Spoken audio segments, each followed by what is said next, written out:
morning, Josh, and thank you so much for gracing our Pep Talk interview.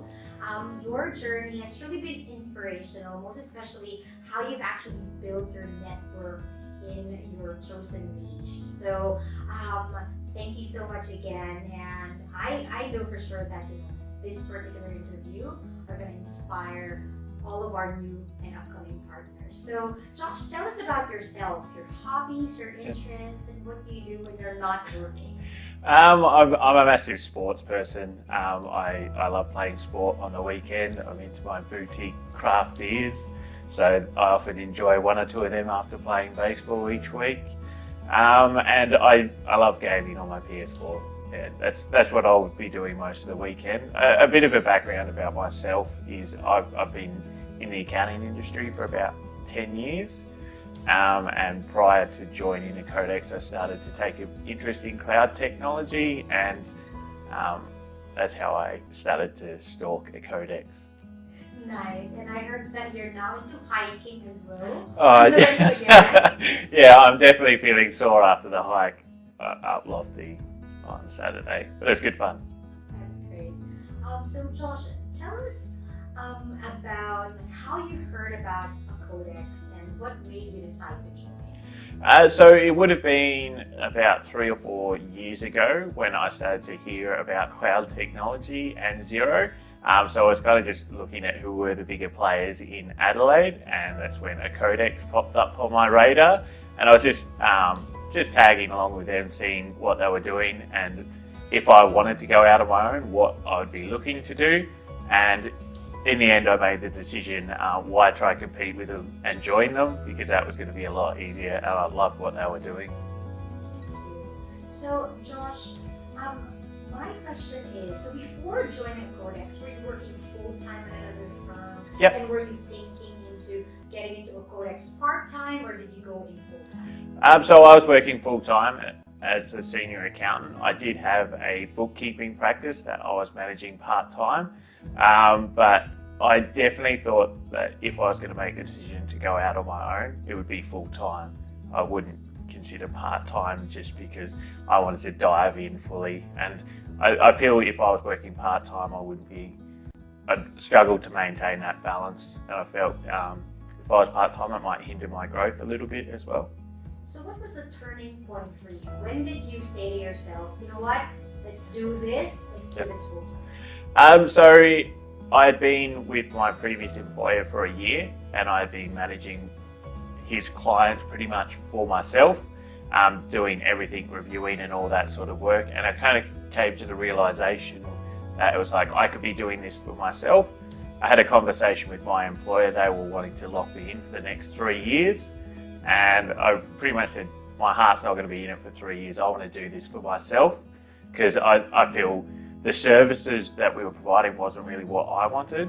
I wanted a more personalised service. So that's when I said, no, I'm going to make the leap and join a Codex. And yeah, the rest is history. Yeah, and we are so glad that you did. We are so glad that you did. So Josh, tell us about, as a Codex partner, what services do you offer? Your basic services are always your compliance. That's generally what gets most people on board.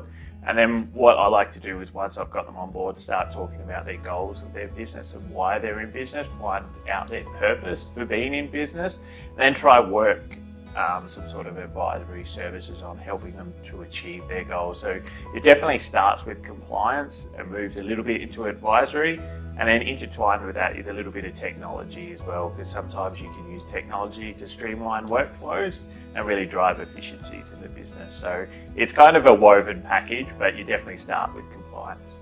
So Josh, now tell us about your niche. I'm a very, very big fan of how you actually grew your network. So tell us more about it, please. Yeah, so my chosen niche is construction and trades. Growing up in Alice Springs, a lot of my mates that I was in school with went into construction and trades.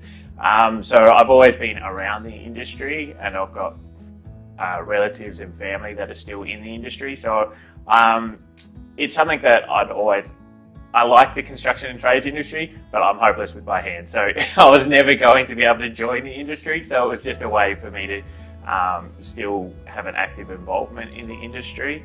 And I like working with tradies. They're down to earth, easy to deal with, and they love a beer at the pub. So I'm on board with that. So then it just started to grow from there. So I thought, how can I try to engage different business owners that I don't know, because traditionally tradies don't network a lot.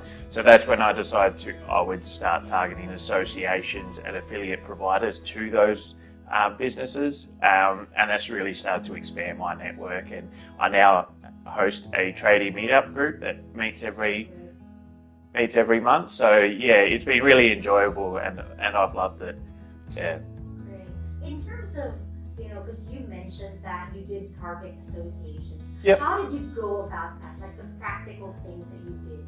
I think I would generally just ask people that I know are a part of the associations for a referral to someone who I should speak to in the organisation. It's no different to a meeting with a business owner. You sit down, you kind of get a feel for the organisation, if it's a right fit, if they have the best interests of their members at heart, and if everything I guess gels together, you go, I'd like to see how we can work together to help your members. And that's how it's worked with the Master Builders Association. I've had a good relationship with the Master Electricians Association. I'm a part of the Australian Subcontractors Association as well. So that's generally how it starts. It's no different to a networking sort of scenario where you meet with the key players in those associations and then just flesh it out from there. In terms, Josh, of preparing for a meeting with key people in the association, what are the things that you actually had to prepare for? Because just like what you said, you've got the passion and you love being around tradespeople because you grew up around them and things like that. But then, because you're not the handyman, just like what you mentioned earlier. So how did you prepare going into a meeting with kind of these key? So there's a couple key things that I'd like to focus on in the industry. So I know cash flow was a major issue for a lot of my clients. So it's something I could talk to the associations and how they try to help their members deal with it. The other one was what often happens in the construction and trade industries when a tradie is certified, signed off, they say goodbye to their boss and they go, I'm going to start a business.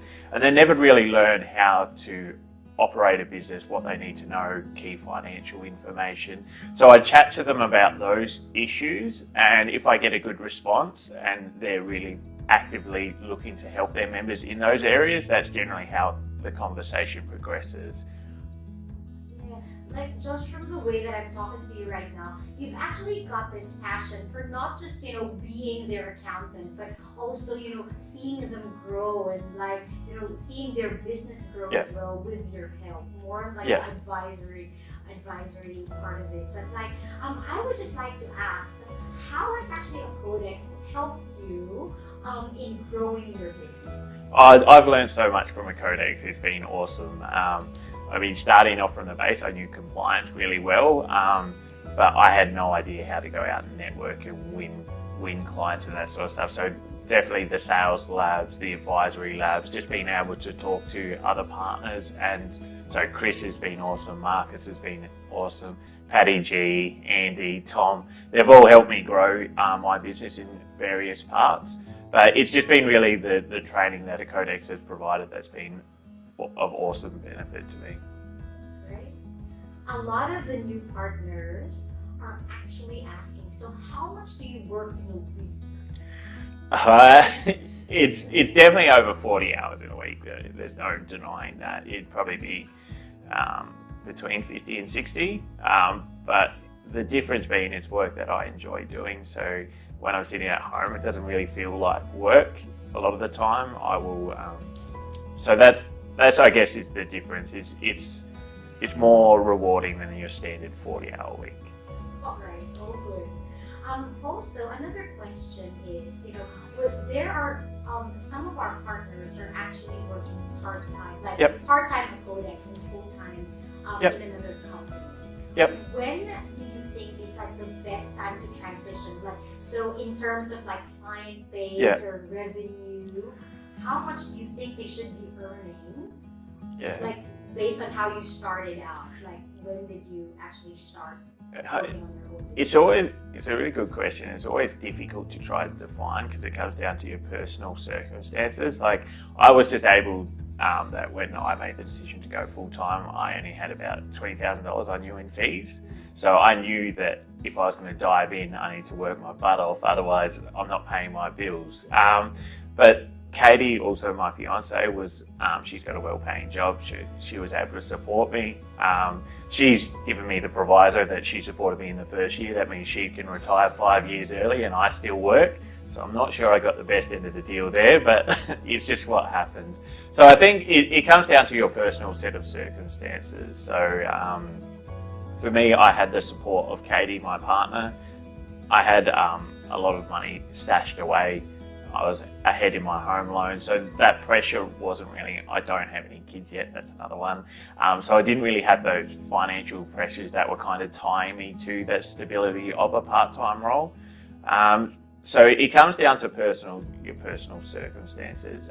There's never going to be an ideal time that it's like, right, I've hit this magical number, I can jump. But in terms of when you should go from part-time to full-time, it's probably going to come down to your time constraints. So you are going to reach a point in your practice where you're unable to keep doing your part-time role and keep doing your part-time role at the Codex and still have it flowing. There's only so many hours you can work in a week. So I think when future partners are nearing that level of they're feeling burning out, that's when they need to make the decision to go, all right, I'm going to do this full-time. And I think they'll enjoy the change as well. So Josh, tell us about the risks that you had to take and the biggest challenges that you had to go through to get to where you are now. I mean, the biggest risk is failure. I mean, going out on my own, I could have completely flopped because you're going to live or die by the sword. You're responsible for your own success and you're responsible for your own failures. So that is the biggest risk you take, is that you're taking the leap and you're responsible for your success or failure. That's good. That is so true.